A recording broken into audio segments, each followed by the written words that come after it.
Alex Nassar. Move 13 Actu. 13-13 sur Move, c'est l'heure de la Zoombactu de Guérin. Et comme tous les vendredis, Guérin, une Zoombactu internationale. Bienvenue dans la Zoombactu internationale. Aujourd'hui, en ce vendredi 13 octobre, c'est la Saint-Géraud. Donc logiquement, personne n'est concerné, sauf peut-être quelques Camerounais qui ont des noms basés sur le calendrier. Mais c'est aussi la fête des Guérandes. Donc bonne fête à votre gros sel. Ça lui fera peut-être plaisir, je ne sais pas. Voilà. Sinon, le 13 octobre, c'est aussi le dernier croissant de lune. Donc demain, la lune ne sera plus en croissant, mais dans son dernier quartier de lune. Enfin, si vous habitez dans le sud-ouest, j'imagine que quand la lune n'est pas en croissant, vous dites qu'elle est en chocolatine, histoire d'être relou jusqu'au bout. Bref, on va pas réouvrir ce débat, puisque le monde sait qu'on dit pain au chocolat. La chocolatine, c'est un nom de faux Nutella bio chez Leader Price. Allez, on passe à la Zumba de l'actualité du monde entier. Et on commence avec un point journée mondiale. Oui, le 13 octobre est en termes de journée mondiale un jour très très baroque, puisque c'est en même temps la journée mondiale de l'œuf, la journée mondiale du hamburger, et aussi le No Bra Day, le jour sans soutien-gorge. Les trois n'ont aucun rapport.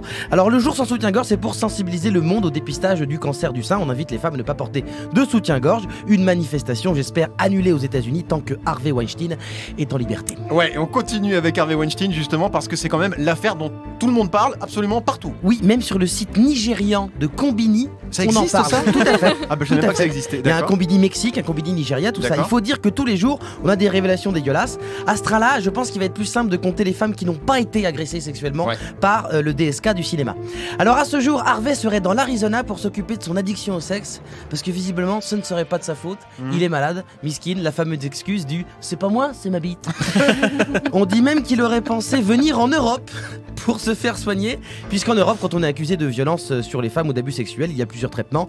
Par exemple, bosser sur CNews, où on fait la une des Inrocks. Voilà, attention, bien. Ça balance. Ça balance. Et pourtant, il se passe d'autres choses aux États-Unis. Il y a pas que ça. Les États-Unis quittent l'UNESCO, l'Union des Nations pour l'éducation, la science et la culture. Officiellement, c'est parce que l'institution serait anti-israélienne. Mais on se doute que c'est surtout parce que depuis l'élection de Donald Trump, les mots science, éducation et culture n'existent plus. Aux États-Unis, ça ne sert plus à rien. Ça paraît plus logique. On part désormais en Irlande parce que c'est le bordel chez Ryanair. Oui, pléonasme. Ryanair est vraiment dans la tourmente depuis le mois de septembre. Ils annulent beaucoup de vols. Officiellement, au départ, c'était pour améliorer la ponctualité. C'est vrai que si ton avion vient jamais, techniquement, il peut pas être en retard.